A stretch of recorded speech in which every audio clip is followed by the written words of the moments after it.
Doctor तारण सिंह लिखते आ कि गृहस्थी तीन क गल्लां चेते रख के तुरे। पहली गल तो चेते रख के तुरे भी सब सुख नहीं ते सब अच्छा नहीं रहना। सब सुख नहीं रहना घर च ते सब अच्छा नहीं रहना। अपमान भी हो सकता, कोई भी घटना च वापर सकती है, उहदे लई पह तैयारी करके रखन दोवें ची।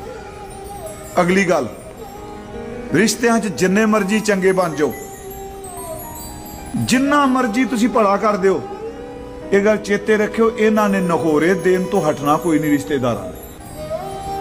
उन्हां कही जाना साडा की कीता। उंज गुरबाणी तत्त कह गई है भी सब रिश्ते जिहड़े ने ये पैसे दे ने, किहड़ा किहदा रिश्ता है जी, माड़े बंदे नूं किहड़ा पुछदा है।